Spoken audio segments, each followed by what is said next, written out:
Welcome to the Undrafted, Uncensored cast of Pod. Hosted by Nick Archuleta. Mosted by Colin Zanker. And last but certainly is least, Joseph Goodwin.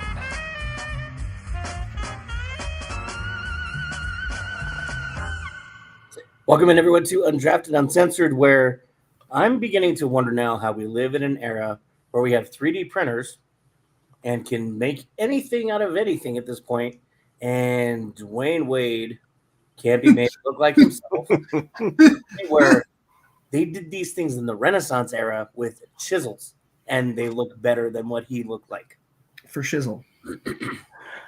Yeah, that was a pretty terrible makeup of a rendering, I guess, of him.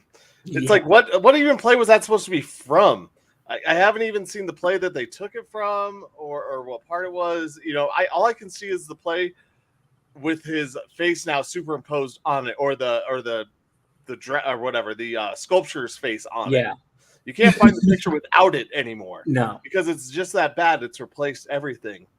Like it's like, you know, speaking of making things better, I can make a 6-leg parlay and $10 turn into $9,000, baby. Yeah. How did you get these odds? I've never had a 10-leg parlay get that much odds. Did you have like boosts or some shit, or was it a live bet? I had a 25% boost, but no, it was all tight ends, baby. Okay, all tight ends. That's cool. Same game parlays, Mark Andrews. Oh yeah, it was. Oh yeah, that was the it one. Actually, ends up only being like $6,000 after taxes, though. Mm-hmm. I got a 20% profit boost on one right now. Yeah, we were talking about that with the drive guys yesterday, just bullshitting off off the air. I forget who. I think it was Zach. He was like, "Did you see the bet that Colin hit?" Or no, Drew. He was like, "Yeah." He's like, "Did you see the bet?" And I was like, "Of course." He fucking texted everybody. And then Zach knew about it already. We were telling Will. Phil's over here like, "Damn." I'm on a roll, baby. That's how Colin rolls. I could use that money to fix Dwayne Wade's statue. You could, but I'm not gonna. No, you should get your own statue that looks just as terrible with like guaranteed not your face. Like what's going to happen is you're going to ask the sculpture to fuck it up, and then it's going to look perfect, and you're going to be upset. There are two ways to guarantee you're screwing something up or something doesn't go right, that you're cursed. It's by giving yourself your own nickname or by making a sculpture of yourself, an idol out of yourself. All right. Someone else decides to do that. Okay. No, you got to get a giant painting of you naked wrestling a bull right above your office. That actually happened, by the way. Who hit it? Which one? The first one when Aaron Judge hit the 2-run bomb, or the solo shot that Jazz Chisholm just lifted over? Jazz has been swinging for the fence for 2 games straight. 2 games straight. He was swinging for the fence for 6 games straight. Have you really watching 2 games? That's all right. I'm not. Now Judge can go back in his hole and not get a hit for the next 6 months. He found it. Judge can go back into his chambers. Yeah, right. There you go. Found it. So, I'm not going to get excited yet. It's only the first inning. I've seen this team play, although Garrett Cole is looking really good right now. 5-pitch first inning. But I'm not going to get excited yet. I'm going to save those emotions for Friday and Saturday. There you go.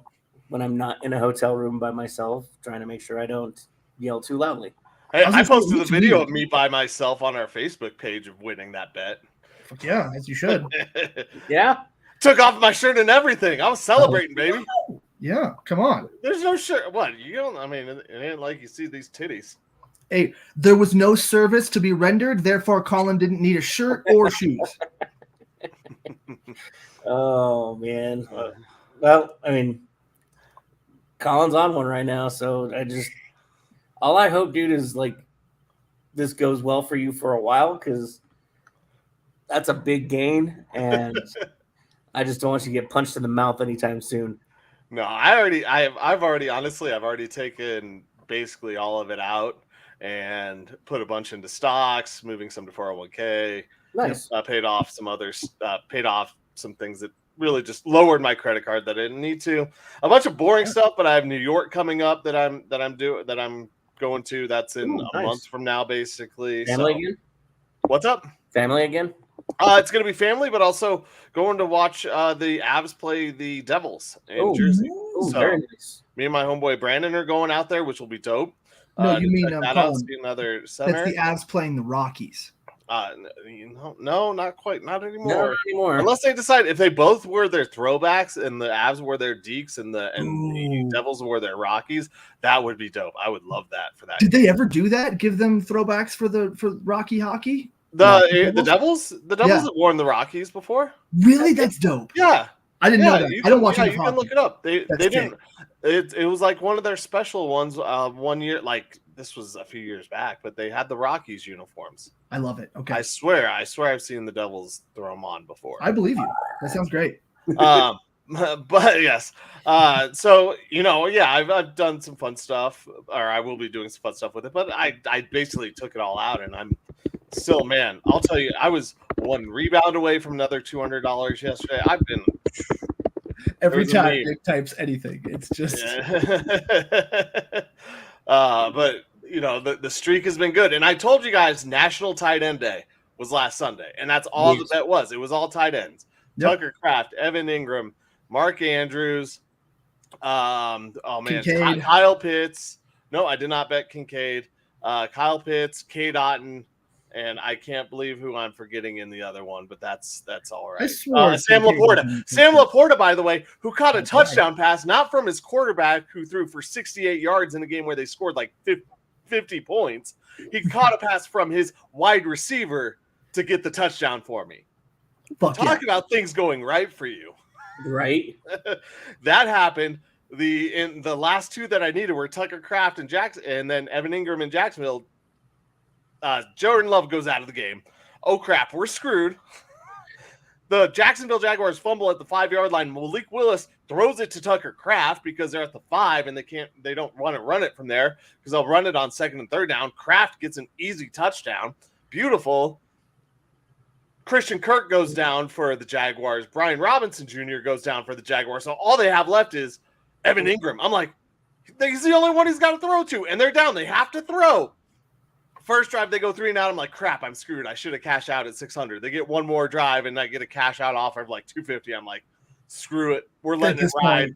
And a minute and a half left. Evan Ingram goes up in the end zone to catch it, and I take my shirt off. I go wild. I record $10 in the 9,000. I'm just going nuts. Of course. It's fucking nuts. Other than $9,000. And then I got an email. I was like, where's my money? Where's all my money? Oh, we have to hold it for taxes. I'm like, okay, cool. Well, when am I going to get my money? Brian, where's my money?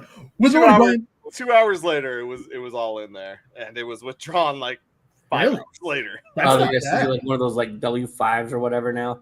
Yeah, W6, W8, whatever. Yeah, they had to withhold, like I said, 24% of it for taxes. But cool, I don't have to worry about that come tax season. Whatever. Yeah, that's huge. So I found it, kind of. So the Devils wore reverse retro jerseys in 22-23. In 2022, in collaboration with Adidas, blah, blah, blah. The Colorado Rockies inspired jersey pays homage to where the team played prior to moving to New Jersey. The jersey pattern follows the pattern of the original Devils red, white, and green uniforms worn from 82, but replaced with the Colorado Rockies colors. It's just like what the Avs did in a lot of ways. With the Nordiques ones. Yeah. I'd forgotten they had worn that, so that's my bad, but I found it. That's cool. They look kind of cool. I would buy one. I probably won't, but I would buy one. I don't know any $1,000 on one. If they have one there on the discount rack, especially if I don't really care about the name, I might pick it up. I highly doubt it, but I really think of like who would I get? Like I don't know if I know enough Devils players to really like decide on a jersey. You know, like I've got my my Nordiques. You have the brothers that play out there. I got this one. The Hughes brothers, I believe, play together out there. Jack Hughes, Nico Heidgren. Just get a Patrick Warburton. You could. said Patrick Warburton? Yeah. I'm in. Yeah, because he always wore it on the TV He wore show. the Devils jersey in Yeah. Seinfeld. You could get the cooter. You could get the cooter. Oh yeah. Cotter, Cotter. Cooter. Yeah, I know who you meant. Cooter. Cooter. Call him a cooter pounder with cheese. That sounds good though. I'm in. So speaking of winning, this weekend. Yeah, something happened this weekend. The Buffaloes are in the top 25 again. Whoa. And this time they earned it. They weren't just given a spot in the top 25 because Deion Sanders was their coach. Were they in the top 25 last year? Yeah. Oh, yeah. They were in the top 25. They lost to Oregon. No, 2 weeks. Wow. Okay. All right. I forgot about that. They beat CSU and then lost to Oregon. They were there. Yeah. Okay. I remember that first loss. Or was it USC? I know they did lose to Oregon. Or Oregon and then USC. Fuck, that's crazy. But yeah, I remember that they lost. I didn't think they were actually ranked. Wow. Okay. Yeah. I guess I was just more surprised that Air Force was at number 25, and that was where my focus was. Air Force was good last year. They were fun. Well, they were good until they played at Mile High Stadium and caught the Broncos. They are the ones who took away the Broncos' bad juju. There it is. There it is. Yep. Oh my goodness. Thanks, Air Force.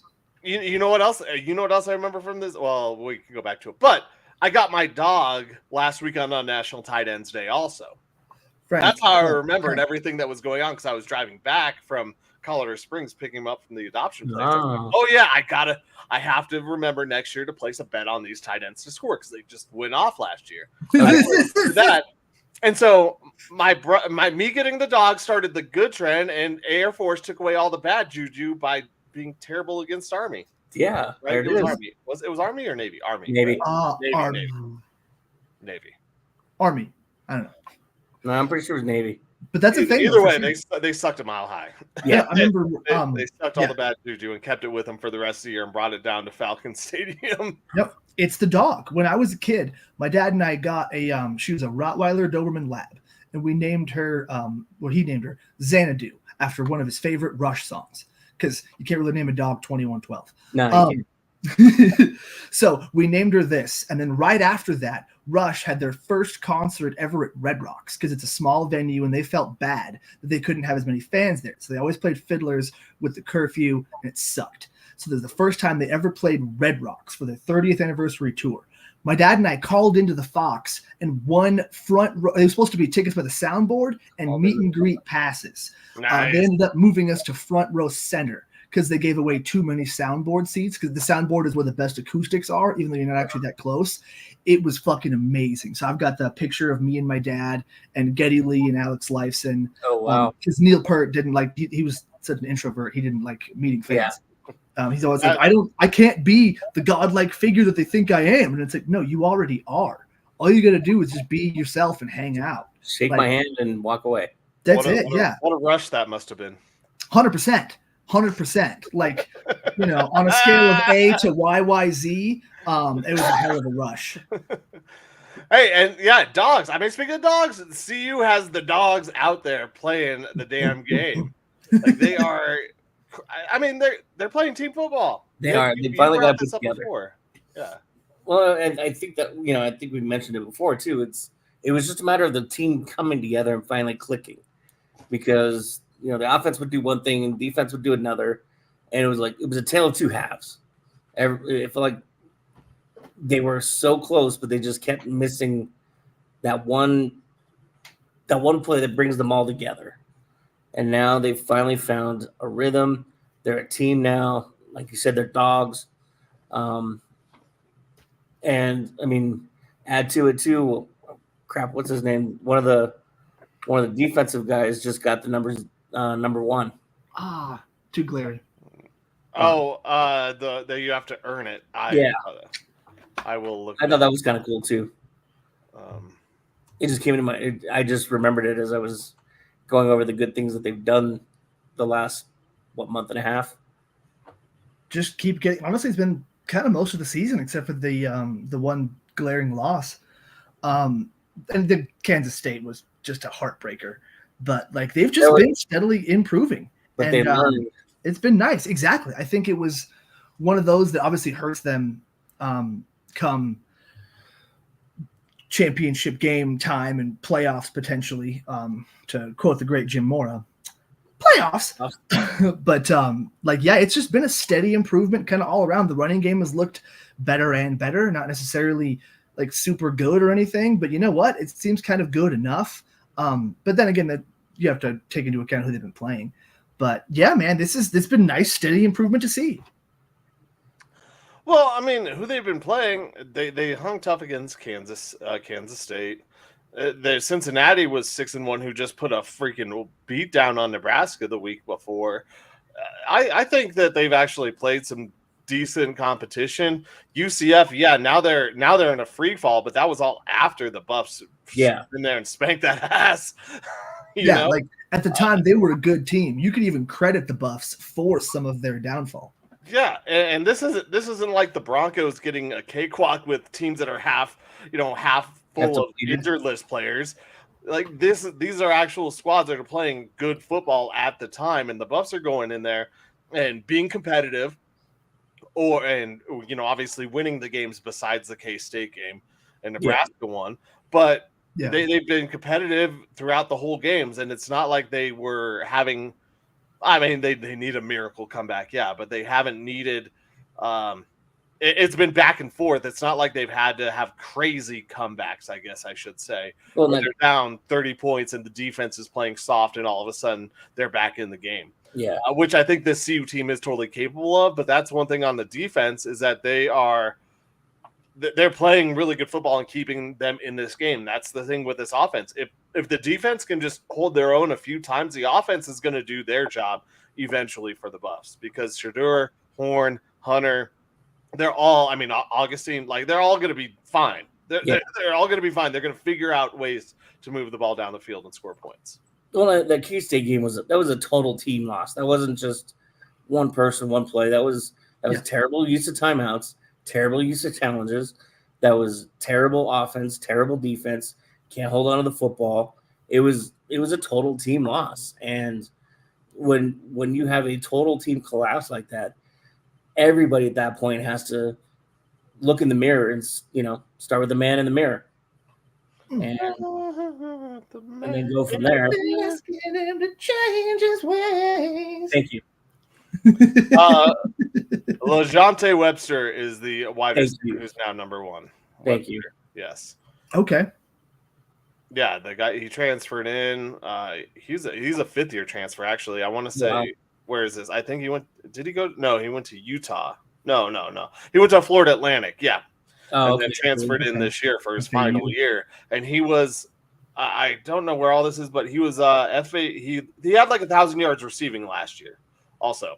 Oh, wow. But he did damn good for them. I remember hearing those stats. I can't remember them exactly. I'm sure if I read through this bio a little bit more, it'll tell me. But he was the big transfer. But he has come in and really stepped up. And the thing, like, look at the weapons on this team. Webster, who was a number one wide receiver at another Division I school last year, came in here and is now, I mean, behind Horn, behind Hunter. I mean, number three. He's basically like the fourth option on this offense, even behind Shedeur. I'd say he's 5 because the who's the big kid, number 14? I'm trying to remember his name. The really big body, he's like 6'4". I'm on that thing. I'm scrolling down. Will Shepard. Yeah. So this kid's 5. Will Shepard's fantastic. Yeah, he's another graduate transfer, 6'3", 205. Jeez. Yeah, dude. Like the Broncos need to be scouting all of these other CU receivers.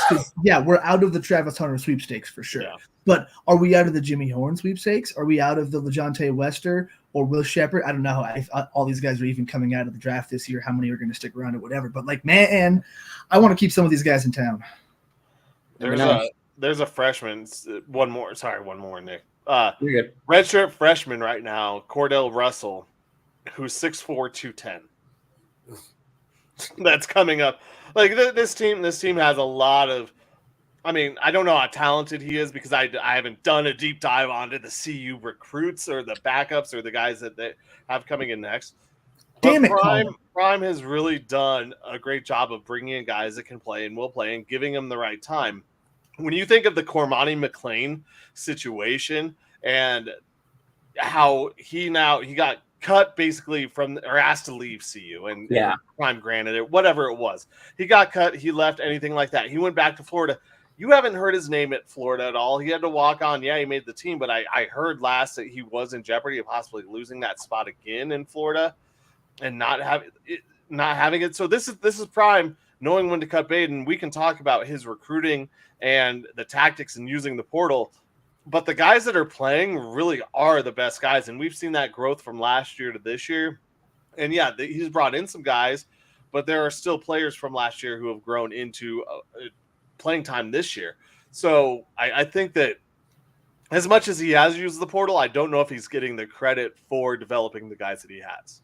Well, and I mean, you can't be mad at him for doing what he's doing either, because it's not illegal. You know, is it creative? Is it annoying? Yes. I mean, it sucks when somebody finds a loophole and they take advantage of it, and it sucks to be you. You didn't think about it. But it is what it is. And, you know, until he's doing something illegal or against the rules, play on, play it. Exactly. I love it. Yeah. Sorry, go ahead. Oh, I mean, all I was going to say is, as I mentioned before, I worry with the transfer portal. The one thing, this team, it took 2 years to come together. It did. Last year, you could tell they were a bunch of individuals.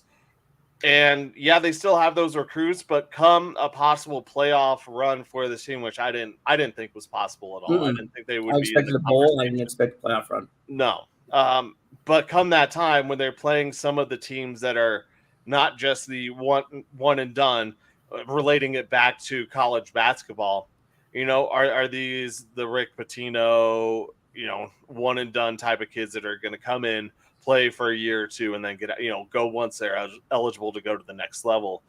Or is he creating something here with some of these guys where they will hang around and they trust him enough to increase their draft stock by staying with him for some years? Because I think Prime is the type of coach that will say, hey, yeah, you're going to get drafted, but you stay with me one more year and you'll probably be a better draft pick, and we're not going to hang you out to dry.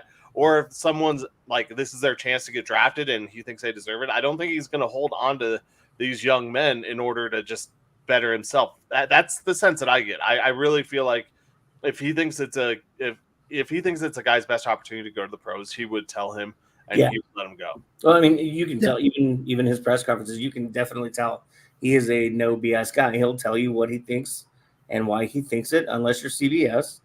And in that case, he'll just kick you out of his press conference. But I mean, again, it goes to show you, he wears his emotions on his sleeve. So you know what you're going to get. And if you think you're going to come in, play 2 years, and look at a high stock draft, he's going to tell you yes or no. And he's going to say, keep working. No, I mean, and then it's up to the guys to listen. Mm-hmm. And Peggy gets to go to a bowl. What? Peggy gets to go bowling. I didn't hear what you said. Oh, yeah. Peggy's going bowling. Yeah, you kind of cut out. Oh, yeah. But, you know, we can't just do any bowl. You know, Peggy wants a nice bowl. Yeah, she got to have a nice bowl. She a lady. She a classic lady. Yeah. We got to get Peggy a private plane, too. We ain't sending Peggy over there on no regular plane. I can tell you that much right now. That was a great quote from Prime. That was a great quote. Made me smile. Get into the PJ. Yeah, exactly. Yeah. Peggy on the PJ. Do you think she's going to have a bowl of the red stripe candies, the peppermint candies in the plane? I hope so. Yes. Or Werther's originals? Yes, that's. Yep, the Werther's guy. I'd rather have the Werther's. Oh, I crush the Werther's. I do. Those are fire. Yeah, my grandpa did have those. Maybe she's a Lifesavers mint. Oh, the Lifesavers, the little 5-pack, right? Yeah. One of the few times where the original product is actually worse than the stuff that has come after it. Well, I think it kind of reminds me of my grandma too, so that's why I love Lifesavers mints. Yep. Yeah, there was a little dish on the thing. It had the Werther's Originals and the Lifesavers mints. Sometimes other stuff, they'd have the Halloween candy up on the little thing where you couldn't reach it until you asked for it. They'd give it to you every single time you asked for it, but you had to ask for it. Oh Just man. one time.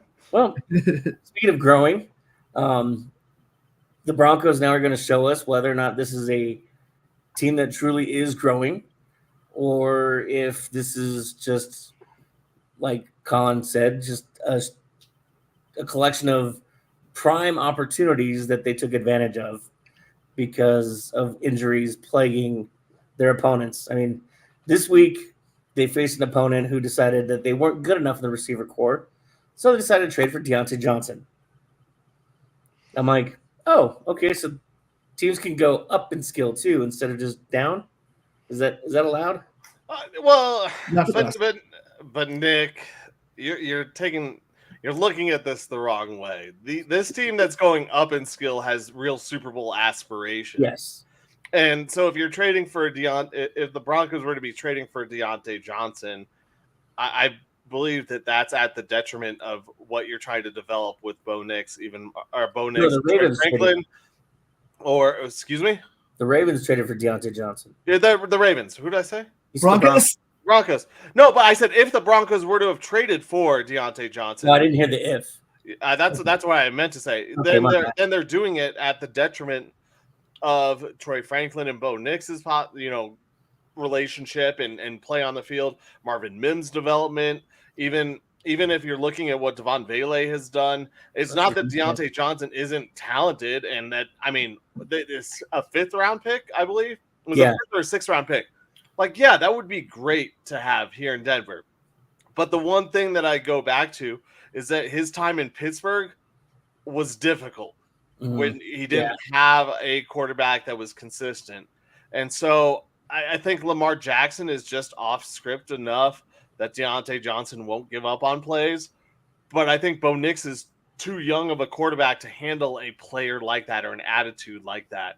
So as much as he would be a playmaker for this offense and be a good asset, I think it could be a detriment to where this team is trying to go. And the Ravens are in a Super Bowl window. That's the biggest difference. They're making team. The Chiefs just made a damn move. Yeah, like the fact that you're on a winning team will make you a lot less pissed off about not getting the ball as much. Yeah. Whereas on the Broncos, I think fit makes a big difference. That's why I've been so sad that Tim Patrick was gone, because his skill set was a great fit. But yeah, it would be the detriment. And Troy Franklin has come on as an actually decent receiver, which in the very beginning of the year, we were a little bit unsure of. We weren't sure if he was going to make it on the field, maybe at all this year. And you know what? He's been kind of fantastic considering that. But yeah, I don't know if – I feel like it's other positions that really need to be addressed. More skill than receiver. Well, and I was looking at this from a matchup standpoint, not a the Broncos need to make a move standpoint. Because I know, but now we're on that topic, so now I'm thinking about it. I was just making sure that you guys knew where I was trying to go with that. Clear in the air, yeah. Now they have an extra receiver, which that's something, But at the end of the day, I feel like the first week he's there, he's not going to have a great grasp on the offense. He's not going to play a ton right away. They'll probably use him a little bit, maybe some decoy stuff, or just hey, go run a 9 route, fucking throw it deep. But I don't expect to see too much of him quite yet. But watch him come out and pull an Amari Cooper and have him tell him to play, during the fucking call, and then he gets a touchdown. See, I don't know how much though. I kind of think that he'll actually play a bigger role than you think this weekend, especially because Surtain will be covering Zay Flowers most likely. And when you look at him going to the Ravens and Deontay Johnson, the Ravens know Deontay Johnson because they used to play him twice a year when he was in Pittsburgh. So they know what worked, what he did well there. And it's not like other teams didn't know what Amari Cooper did well, and him going to Buffalo was like, oh, well, this works for you. When you have familiarity, you also know what he did to beat you all the time or how he beat you. So besides for touchdowns, because he got tackled that 1 year at the 1 yard line every single game. Oh my God, that was hilarious. He was a good fantasy receiver too, without scoring a single touchdown. Not a single touchdown. But as the Ravens team that played him twice a year, what he did to beat you. So you draw plays like that for him. So I think he will have more of an impact. I don't want to downplay his impact this week. I think he'll definitely play more than what DeAndre Hopkins played with the Chiefs in his first game. Yeah. And I believe he'll play more than what Amari Cooper did with the Buffalo Bills in his first game. Especially with Lamar Jackson injured, you're going to need guys who you can rely on to catch the ball because he might not be able to run as much. It's leg and back issues is what I read for Lamar Jackson. So you're going to throw him out there. Even if you have to tell him the route, he's unfortunately he's better than probably our third cornerback, whoever's going to be put on him. And even if they know the route, he'll probably run it pretty cleanly and catch the ball. How dare you besmirch the name of Jaquan McMillan? I don't know. No, yeah, he's been the third worst also, even though he's been like the nickel back, sadly. This is how you learn to get things, Joe. Look at this photograph. I couldn't not make a Nickelback joke. I'm sorry, guys. Yeah. So did you guys know that Chad Kroeger from Nickelback, he used to do nativity scenes a lot, like his plays. He in different towns he would go like around Christmas. He's got credits as being like, different characters, different guys here and there. He's Joseph one year. He was actually Jesus, but he never made it as a wise man. Because as a poor man stealing either, I guess. Oh, I apologize for nothing. Did that joke remind you? It did. You know how it reminds me? It reminds you of what you really are, Joe. What I really am. I also like picking up Mr. Pants and just going, look at this kitty cat. So Nick, you brought up Deontay Johnson. What trades would you make, or what trades are you willing to make right now for the Broncos? Like, what are you looking at that you would want them to bring in? Yeah, I don't really do. Like that's where I sit, because you brought up Deontay Johnson, other teams making trades to improve. I said, I brought it up as a matchup thing. I didn't bring it up as the Broncos aren't making a move. You said that the Broncos, got to like teams can improve. So should the Broncos should also improve, right? Yeah. Well, I was posing the question just based on just matchup, but okay. Well, I don't know. You're on the spot now. It's quarterback. Just kidding. Ben Nicolosi. Yeah. Okay. I'd really have to sit down and like actually look at where. The problem is this is a young team that you don't want to get you don't want somebody too senior to be coming in unless you're looking at a Super Bowl run, and you need just that guy, just that old time leadership to the Neil kick Smith them in the ass. Yeah. As young as they are right now, you kind of want them all to start. You want to get a core together, figure out who your core is, and then you can add pieces to that starting in the off season and going from there. You can never have too many linemen. No. If I were going to trade for anything, if you have some available assets, get a lineman. Well, Cam Jordan, not Cam Jordan. From the Jaguars, they just traded. Cam Fleming. Yeah, no, Cam Fleming was our guy. No, who was? You're right. It was I'm just thinking of the league. Cameron Jordan. But they just traded him to Minnesota. Yeah, who lost their Dersher. Yeah, Durka. Christian Dersher. They just why is this not up here? Yeah, I can't remember his name either. But that's still a possibility. I still think, Troutman had a big game once. That's cool, but I still feel like the Broncos need an actual receiving tight end threat somehow. And I don't know if that guy's available. We've heard the talks of Dawson Knox for months now. And I haven't seen him do much with Buffalo, and there's probably a reason for that. But I'd like to try something like that.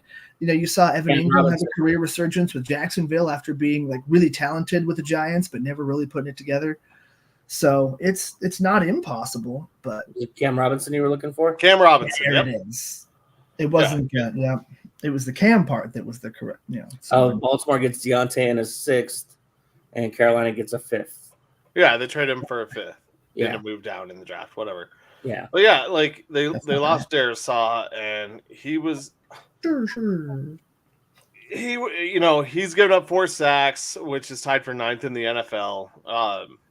Like some of these guys are out there, and I'm still kind of at the spot of what's Cortland Sutton's value? What other guys can we trade that are of value that might not be as key of a piece coming up? I mean, Instead of bringing someone in, because what I'm looking at is you talked about offensive linemen. That's a tough ask to get an offensive lineman from one. And I don't know what the trade stipulations were between the Vikings and the Jaguars, but I'm assuming they gave up a decent amount to get him there. You saw a team that started off 6-0, then after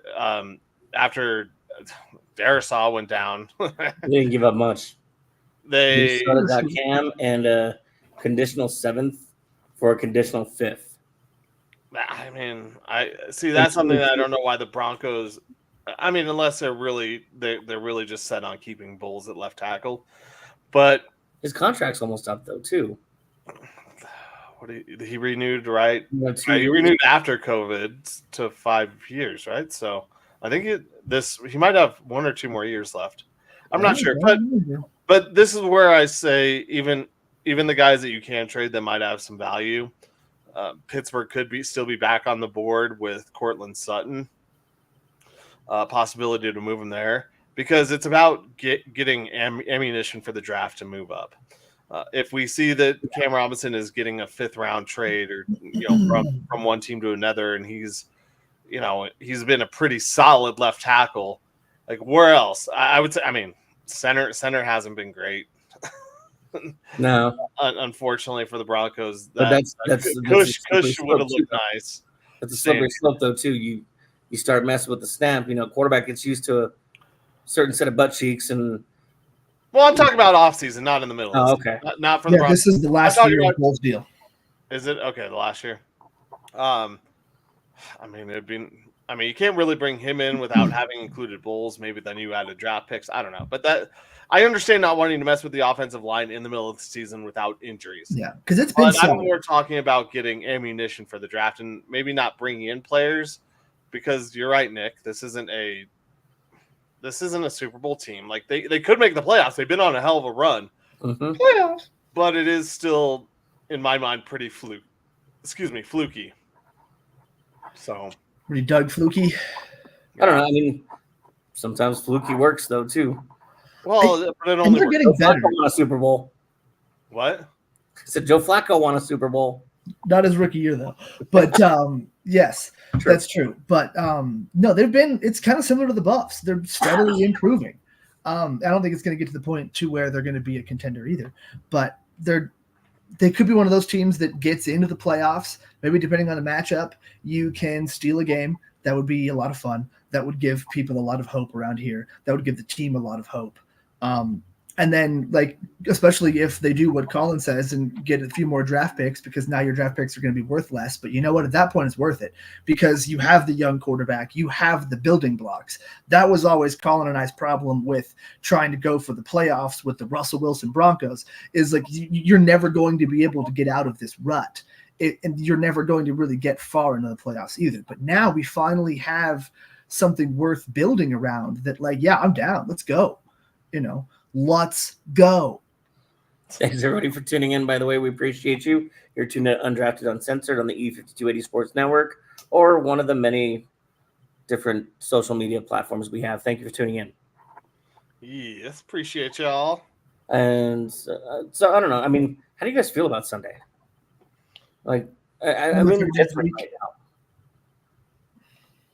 What? Well, I didn't hear the last part you said. I heard you say, "How do you feel about Sunday?" I'm indifferent right now. I don't expect them to win, but I don't expect them to lose. It's just I can't put my finger on it yet. This is going to be another one of those where the Broncos win and shut down Lamar Jackson. You know what I'm going to point at? It's him being injured. It's them playing another guy, and this is the star guy of their team at less than full strength. How funny would it be if the Broncos went all the way to the Super Bowl and each week their opponent had a major player that was injured?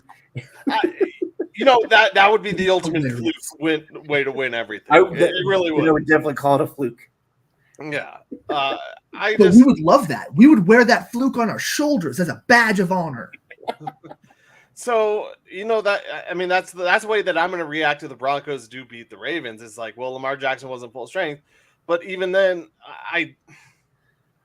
indifferent. I don't know. I don't want to see the Broncos get blown out.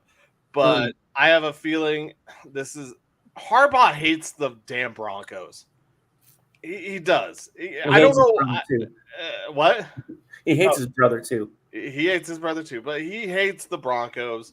And I don't know if this stemmed from that suit. I don't know what it was, but he always has something against the Broncos. So I'm scared of Derrick Henry running the hell out of the ball. I'm afraid of Justice Hill out of the backfield also, because our linebackers, while they've played above expectation, they're still not great. And I don't want to see them in coverage against a guy like Justice Hill. No. Deontay Johnson will catch anything thrown his way if it's in his area, and I don't think Surtain is following him around. So Zay Flowers, I'm not worried about Zay Flowers. This is bench him in fantasy this week, folks. If you got Zay Flowers, take his under in the betting market. 100%, yeah. But no, I think you're right. I think it's the Broncos' biggest loss, because I feel like those first two was just growing pains. They couldn't really do anything, and the rain game against is still a defense that thought they were good with the Jets. It's very similar to the UCF game, where that's just at the time they were a lot better and they thought they were good, and they've kind of been spiraling. It's not because they beat the Broncos, but I'd love to say that. But like, it's their biggest loss was the Chargers.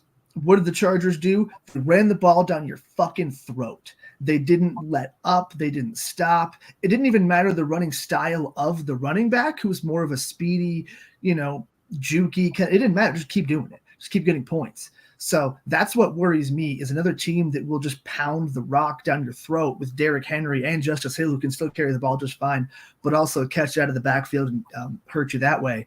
Like that is what worries me, is their ability to stop a power running style football team. Because also that's what the fucking Kansas City Chiefs do the very next week. Yeah. I mean, it's a rough week. Like we said, this is where we Broncos put up or shut up, and it shows us where they are in their growth from beginning of the year to now. I guess I will say this.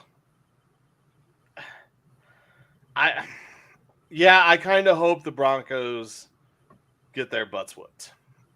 I guess because then I think that really would,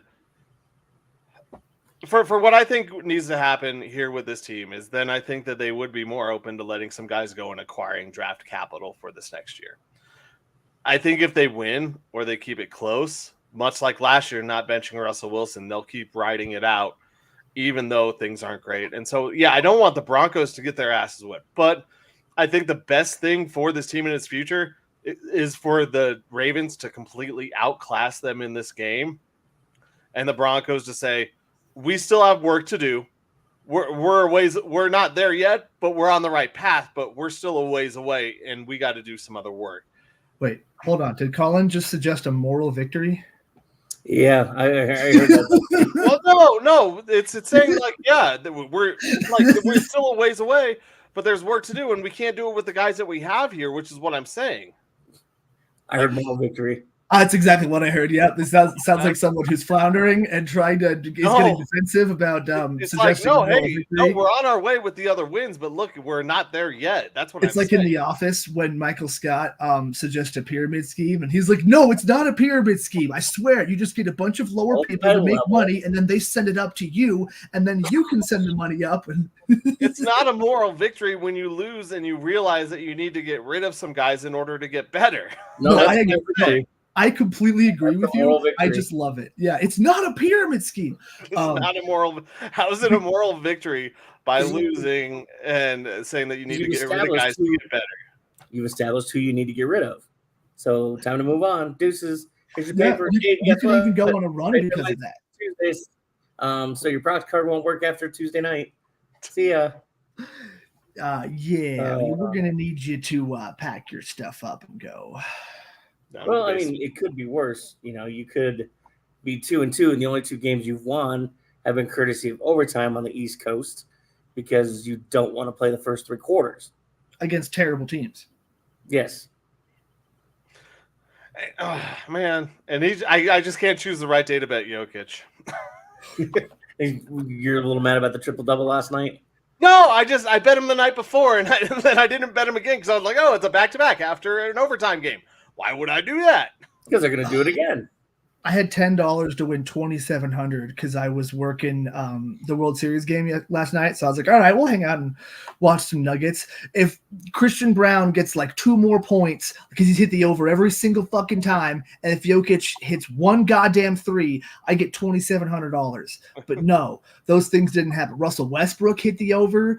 Cam Thomas, random Brooklyn Ned, who happens to be the guy that scores, so sick. Like all the things happened. Gordon. Yeah, everything was great. And then, Jokic decided, fuck it, I'm not going to take a single goddamn 3 because fuck you, Joe. You don't get – do not pass go. Do not collect money.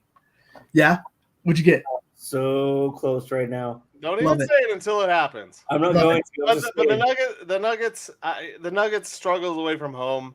Maybe there's a lot of pressure, especially Ball Arena is – you got to be playing championship level there. And so I think they're feeling some pressure at home right now for sure. I think the Avs feel, maybe not the Avs. I think Georgie feels it when he's in net at home. And Eustace did also. Well, he didn't look too bad the other night.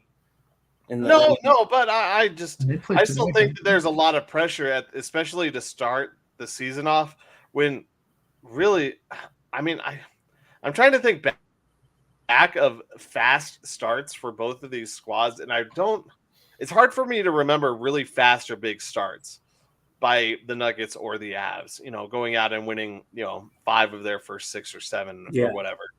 No, yeah. And maybe I'm like misremembering. Yeah. Well, I mean, it is hard to remember that stuff too.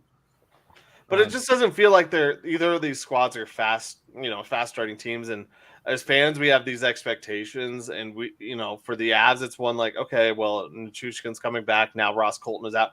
I mean, I saw a thing where all the Avs forward players, non-defensemen, there's like 6 out of 9 of them that are injured. Yeah. Well, in Middlestats supposed to get like Nichushkin and someone else when he comes back. So that third line alone is going to be nasty. And then, unless they're forced all to play the first line, yeah. Like I said, Ross Colton is out now 6 to 8 weeks. Who was playing on the first line? Yeah, we are. Ivan playing on the first line right now with McKinnon, which is going to be a lot of fun. I just like for both of these teams, at least the Nuggets aren't injured like the Avs are. Yeah, but they're both just not playing good at home. Knock on some fucking wood, Colin. I think some of the difference too, though, is it would be one thing if they were playing like this, and we were the only ones groaning about this. But like you look at Malone's press conferences, you look at Bednar's press conferences. That's not just fans crying foul because their team lost. This is reflective of the players that we see every night on the ice or on the hardwood and know what they're capable of. And, when the Avs start 0-4 and the Nuggets start 2-2 and the only 2 victories were on the East Coast in overtime games, we know that team's better than that. Yeah. And for sure. Westbrook's clearly looking to stay in Denver for a while because he's been shooting a lot of bricks, except for last night when he got he went to the hole. He's nice. If he builds it, he will stay. Yes. Mm-hmm. He will come. So, but you know what's really been coming around lately? Collins wins. This is the victory formation. All right, boys, here we go. Best play in football. 6 right tight diamond victory on 1. Break. Okay, 3, 2, 1, let's jam. The Pick'em segment, proving that Colin Zanker is the most humble man in the history of time. Least. Featuring Nick Archuleta, wishing he was somewhere else. And Joe Good just kind of winging it. That's right. This is the Victory Formation, where the man who turned $10 into $9K gets a chance to take over the show with all the fun stuff as we make real bets with fake money and track it throughout the year. The last few days picks. We started off with Dodgers versus Yankees in Game 3.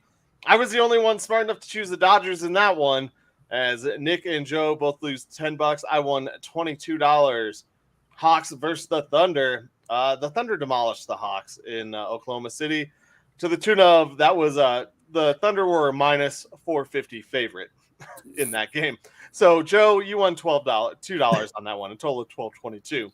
There you go. Maybe our jinx is gone because we all chose the Golden Knights to beat the Flames, and they did 5-0. Nice. At minus 165. That's a $16.06 profit for all of us. I got Dak fooled, and in the Cowboys versus 49ers matchup, the 49ers came out in front where Nick and Joe both got that correct. And the Giants and Steelers, Nick chose the G-men, and Russell Wilson and Najee Harris had a different idea for that game, as the Steelers came away victorious, where Joe and I got that correct, 14-08. Joe went 1, 2, 3, 4-1 this week. Nick went 2 and 3. I went 3 and 2, so meaning Nick is our big loser on the week. You made 62 cents though, and Nick is still in second at 809.06. But my $32.14 that I won brought me up to 806.32, $2.74 away from you, Nick. So watch out. Crap. And Joe, man. Joe 4-1 this week, won 77.54, taking over first place again. 864.66. So we are all over $800 for the year with these simple $10 bets. The Ocho. Let's get into the games that we are picking for this week, because we're going to be recording obviously this weekend. So I had to make a quick pivot on some of the games that I had down originally. We are going to start things off with some hockey. Nick, you have the Oilers and you have the Predators facing off tomorrow night. Who do you got? Who's favored? I don't know. What? I don't. Like I said, I had to pivot. Oh, I guess I can add this one to it. Okay, beautiful. Jesus Christ. Hold A minute one in, the Avalanche already losing. I said Yep. Pred. I am pulling that up because I had to make a pivot because I was thinking that we weren't going to have a show until No worries. after the weekend. Oilers. Well, it looks like Nashville is favored at minus 130. I don't know the Oilers line, but Oilers are 4-5-1. Predators are 3-5-1. Nick, who you got? Predators. Preds. Joe, who you got? Let's take the Oilers. That's Wah, right? No. Wah is the New York Islanders. Islanders. That's right. Well, fuck it. I already said it. Oilers. That's without McDavid. That is McDavid. Yes. Yeah, one night more. Yeah, we're doing it. Yeah.